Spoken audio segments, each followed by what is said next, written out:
Howdy doody. You're listening to the Earful Tower podcast. My name is Oliver G. This is a podcast all about Paris, and I've been getting a lot of emails from people over the past weeks, months, and years in general. But one thing came up a lot. Can you talk to someone about what it's like to have a small business or to start a small business? And I thought, rather than trying to find this perfect person to interview, I figured I'd start a small business myself. And that's exactly what I've spent a lot of time doing over the past couple of months.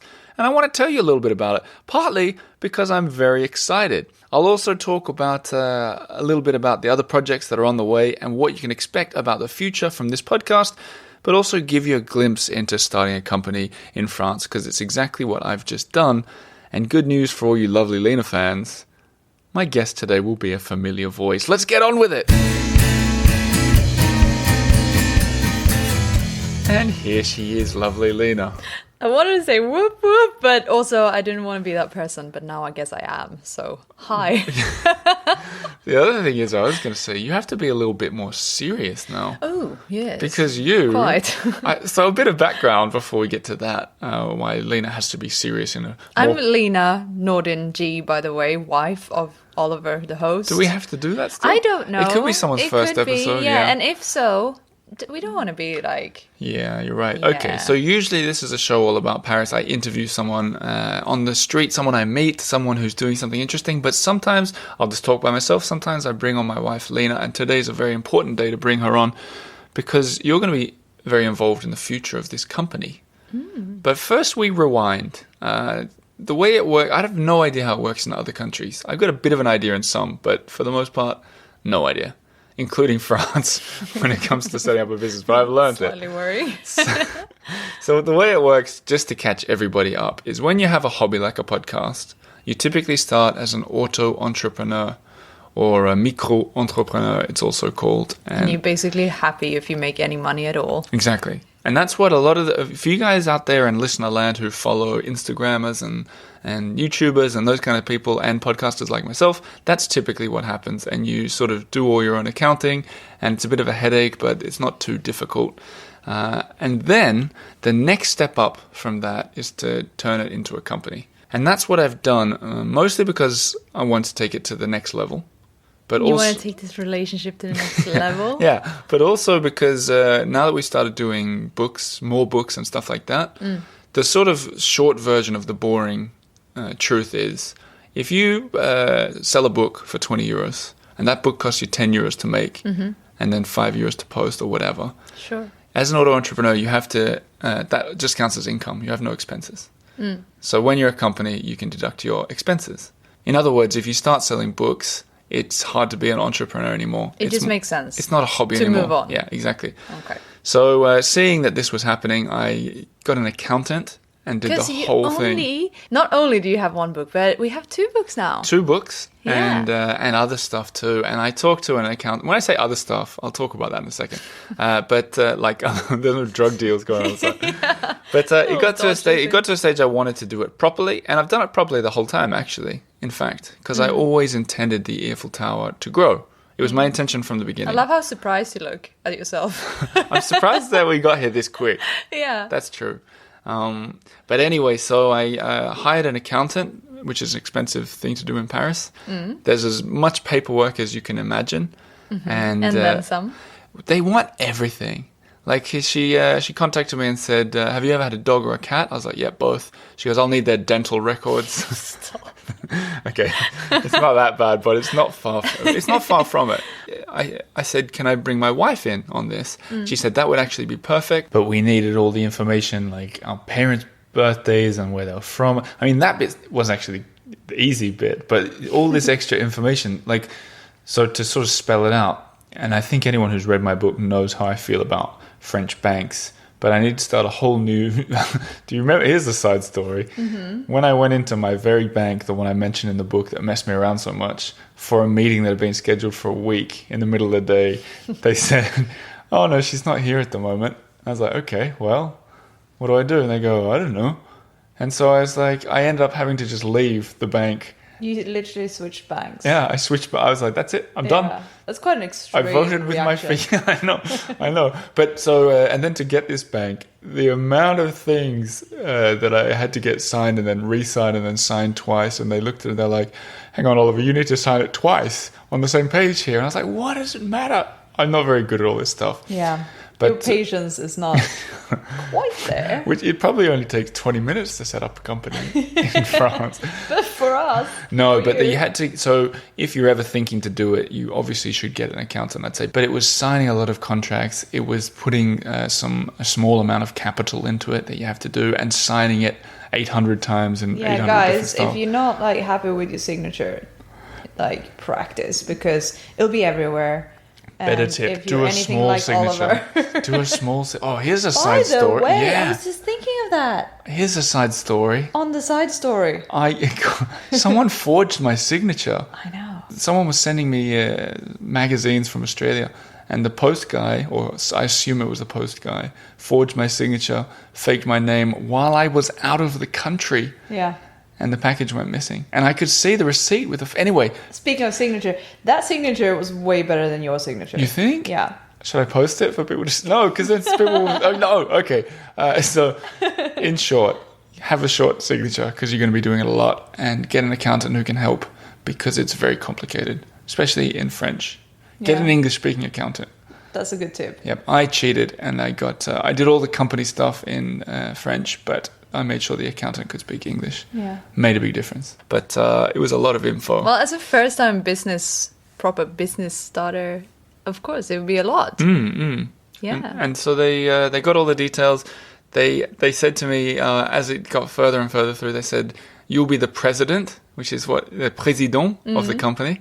And you have to name the company. I was like, the Earful Tower, great. She didn't get it. She's French. She had no She was like, the Eiffel Tower is taken. I'm sorry.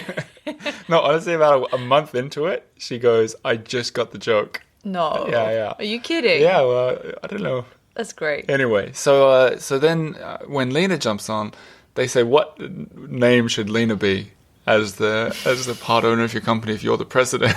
And I said, First Lady. But of course. She said, no, that doesn't work. But unofficially, you're the first lady. Yeah, that's how I actually already printed some business cards. You're the directrice générale. That's your job title. It's not bad. Not bad. I'll right? take it. And the reason, by the way, we're so bubbly and excited is because this is so new for us. Yes! And it took ages, and it's official now. We haven't even finished a bottle of champagne. Yeah, no, that's true. It's brand new. And the book, we'll talk about Kylie in a sec, but the book, we haven't even got it yet. So everything's happening at once. Anyway, another fun thing that's quite relevant to you guys at home is you had to get a PO box, essentially. Like an office, because we don't have an office, right? And they said the way it works here is you can pick an address. They give you a whole number of addresses. And I looked through them, and I picked a pretty fancy one just for the hell of it. I got the number, and you guys can write it down if you want to send a letter to us. To see if it works. Are you ready for this? You don't know about this yet. I don't know what to expect. 34 Avenue de Champs-Élysées. Oh my gosh. What's there? I don't know. I haven't been there. Us? Our letterbox is there. No way. So we're now on the Champs-Élysées. Really? Yeah. How funny. So if you want to send a postcard or anything, I'm going to test it. Yeah, good idea. Test it. I've not been there. No. But anyway, all this to say is, if you ever come to France, maybe I should do a proper blog post about this one day, but you want to start a hobby or something small, you do it as an auto entrepreneur. Lots of paperwork for that and very hard to do as well. But then after a certain level, you jump to a small business, essentially, which they're called like SAS or SASU or whatever. There's loads of different ones. And that's what we are. And I wanted to share that with you guys at home, partly because it's kind of huge news for me, thinking I started this as less than a hobby. It was like a side of a side project. Yeah, it wasn't. I always took it seriously, but I couldn't have guessed that it would go through all these sort of swings and roundabouts and get to where we are today on the Champs-Élysées, apparently. But I'm really excited. Yeah. So I wanted to share it because to tell the story, but also because I wanted everyone to know that I'm very serious about this. I think everyone knew that already, but I'm very committed to it. So for like, That's very exciting because this is like not just a business, but it's like sort of cementing the whole company or the It's whole a company now. movement. Yeah. Can I call it a movement? You can call it whatever you want. Sounds I don't mind. good. Yeah. Yeah, let's do it. Well, officially, I think it's SAS, the Earful Tower, or something boring Okay, like that. whatever. But it's the Earful Tower. Yes. But yeah, it's a movement. Why not? Yeah, it's a movement. So Is it a grassroots movement? I don't even know. No, I don't know. But anyway, I'm invested in this and I'm committed to it. So if anyone out there has ever wondered, now you know I'm deep in it.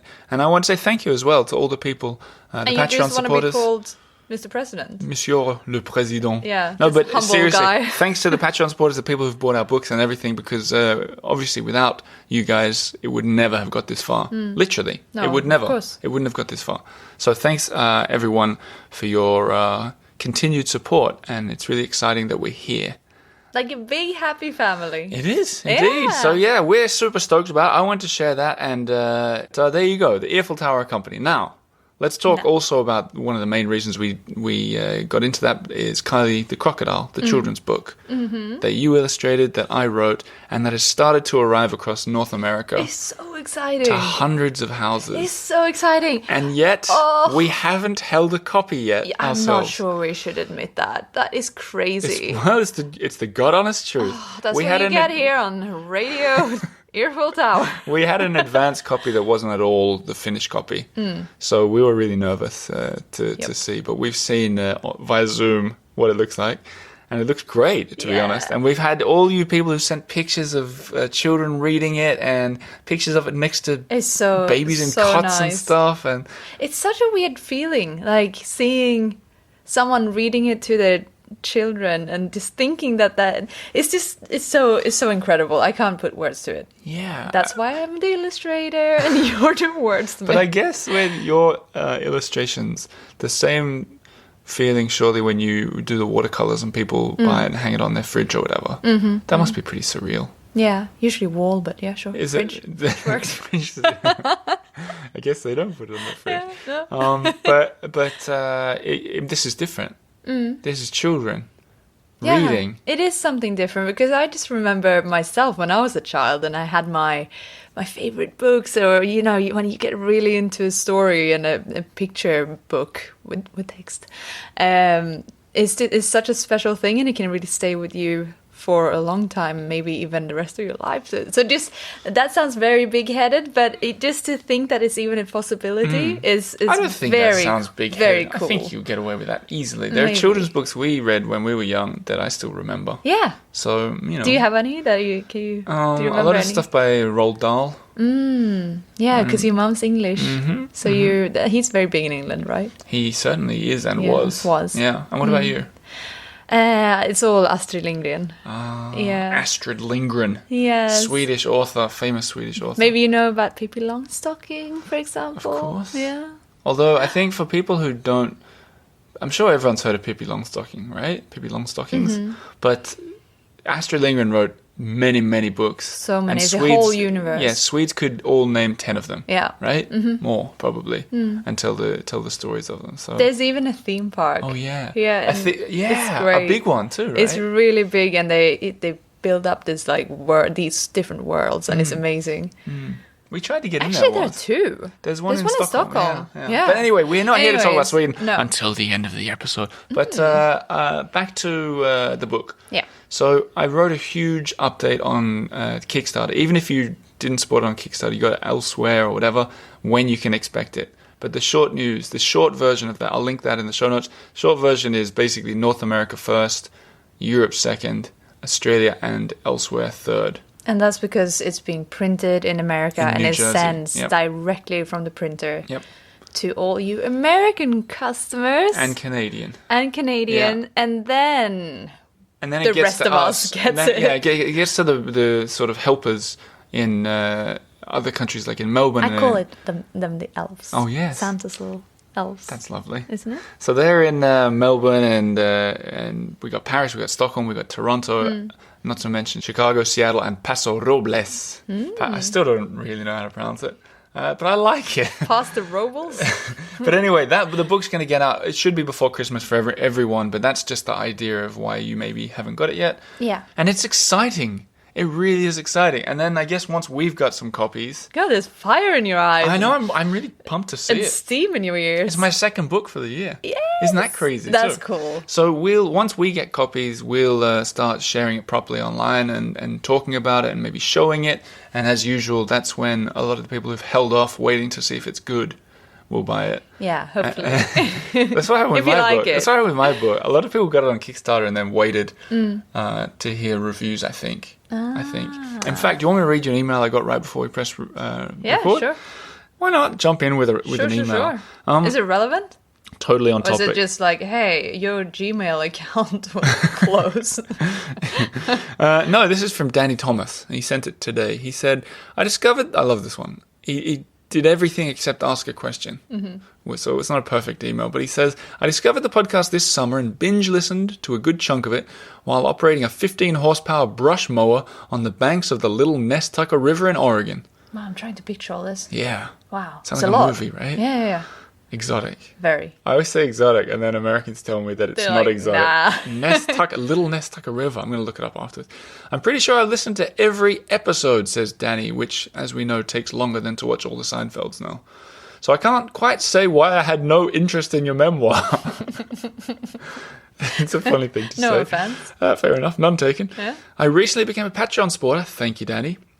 And I thought I would give the audio experience a go. So he's talking about, remember during the lockdown, I turned the book into an audio experience.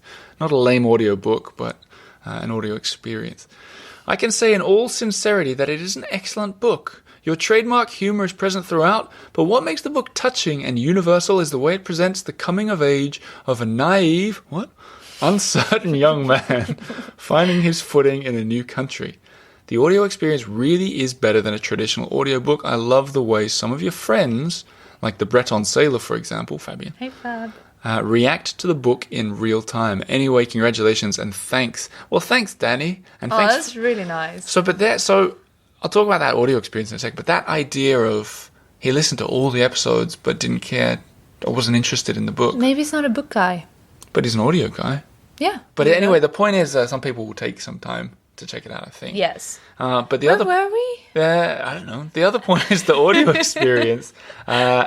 When he says about Fabian, and for you guys at home who don't know what I'm talking about, like if there's a character in the book, they read their lines and react to it usually in real time. So Fabian hadn't read his bit, so I kept calling him in the book like a Breton sailor, even though he's not a sailor at all. He was in the Navy for like a year or something. So you can hear me going, Fabian, the Breton sailor, and he's like, what's this, man? It's pretty fun. So anyway, you get it free on sign up on Patreon.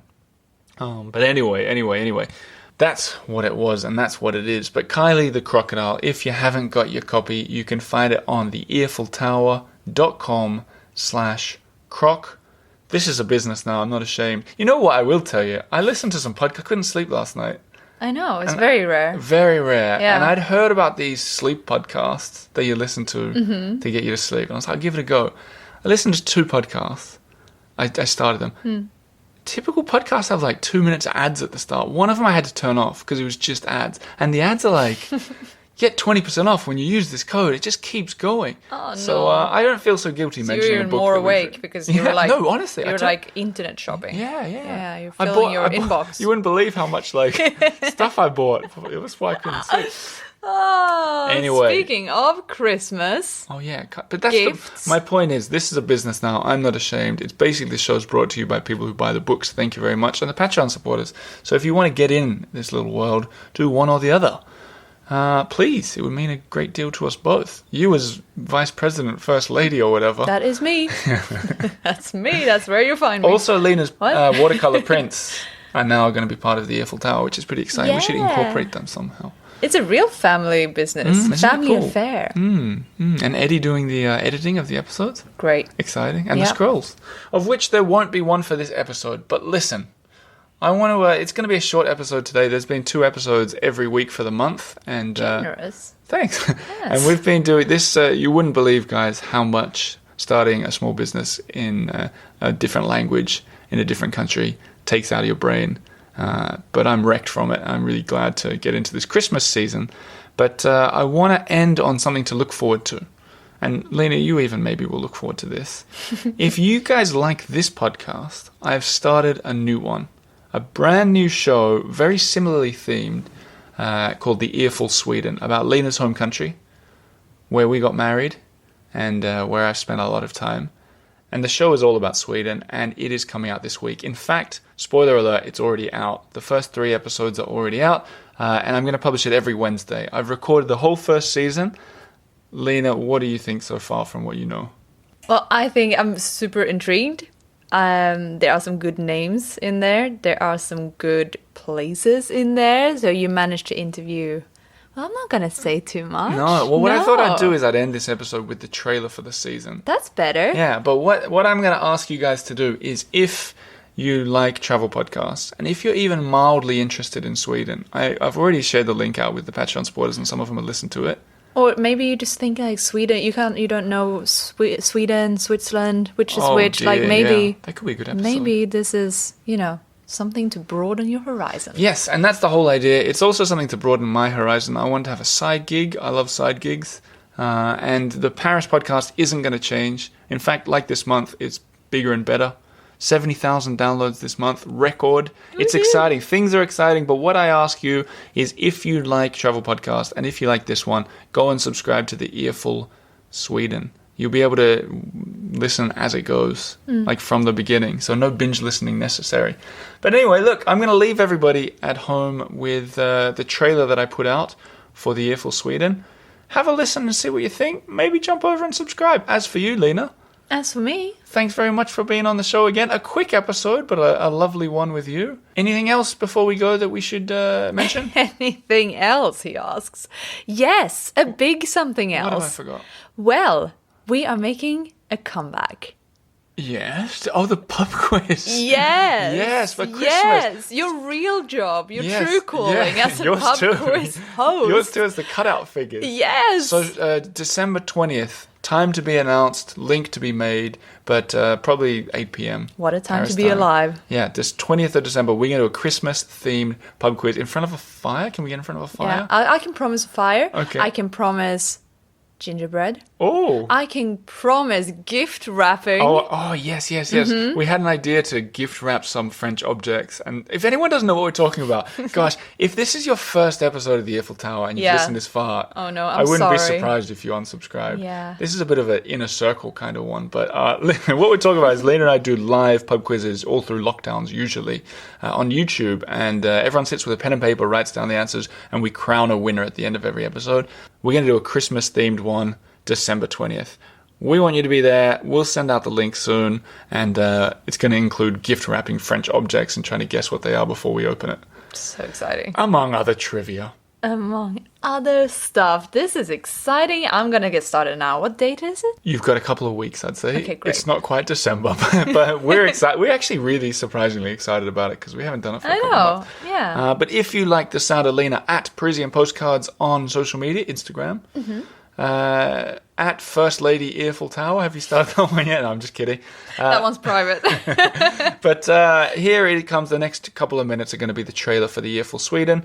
I will leave you all with that. Thank you very much for listening, and thank you especially to all you listeners who've helped me turn this from a hobby to a side gig into a small business. Merci beaucoup. Au revoir. Let's switch over to the Earful Sweden. Bye. Hey, as they say in Sweden. My name is Oliver G. This is the Earful Sweden. It's a podcast all about, well, it's about Sweden, Swedes, Stockholm, everything Swedish, essentially. And this is a country that I'm very fond of, I'm very close to. I wanted to give you a little bit of an introduction as to what I'm doing here, making this podcast, and what you can expect. So, to start with a little bit about me, as I said, my name's Oliver G.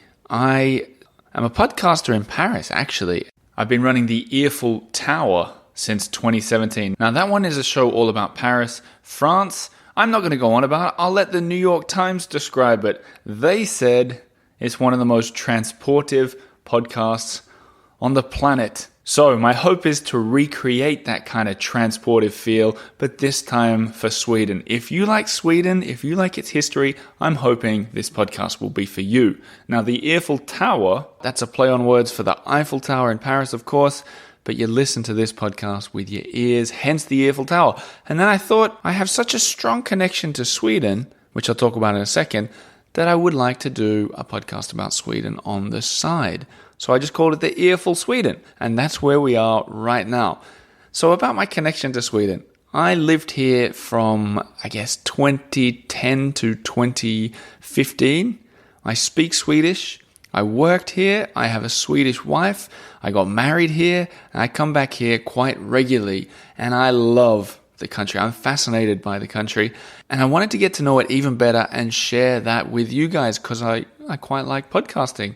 So here we all are, the Earful Sweden. What can you expect from the show? Well, for this first season, I've almost recorded the whole season already, and I can tell you what to expect because it's already done. The idea is that I've met a lot of people, Swedes and foreigners here, who sort of help to tell the story of this country. For example, you hear me giving my observations on the weird things that Swedes do in one of the first episodes. You'll hear me talking about the history of Gamla Stan with a tour guide who works there. I've got an American expat who talks about Swedes' sort of fascination with the USA. But on top of that, I've got journalists, ambassadors, and people who work in museums telling the story of this country and what makes it so special. If I've learned anything from my Paris podcast, is the fun in it all are the little side bits, the little things you learn through a chat with someone else. For example, when I talked to one of the staff members at the Vasa Museum, one of my favorite museums in Stockholm, she taught me a phrase I'd never heard. I was listening to one of your podcasts just to get to know you a little bit. Right. And I thought, this man is a very happy salmon. That's an expression in Swedish. I'm not sure it is used that much anymore, but I think it's a very good expression. So glad lax. Glad lax. That means you're happy, you're curious, you move around quickly. Like a salmon. Yeah, like a salmon. Like a transatlantic salmon swimming upstream. That's me. Or, for example, when I was talking to Sweden's king of Eurovision and Melody Festival and Krista Björkman, I asked him to sing. And I had one more question. Do you still sing? For fun. Could you belt out something just like a chorus from from your Melody Festival and something? Oh my God. So did he sing? I don't know. You'll have to wait till later in the season to find out. Yes, that's right. There is a whole lot of good stuff coming. I really hope you enjoy it. The one thing I ask of you is if you like these episodes, you do two things. One, you tell a friend. I want to spread the word, see if this thing grows, and that'll let me know that I should continue with it. But the other thing is leave a review. At the end of a lot of podcasters say leave a review. It helps us. I don't know if it helps at all, but it does help me because it will give me something to read at the end of the episodes. I love reading listener mail. So write whatever you want in the review section, and I'll read it out. This is a new podcast. I'm almost guaranteed to read it out because I got nothing else. Otherwise, you can find a way to email me or follow the Earful Sweden on Instagram. But that's it. We got a lot to get through. I'm really glad you're here, and I'm glad to be here. Let's get into it. Ska vi börja? Shall we begin? I think the answer is yeah. Let's do it.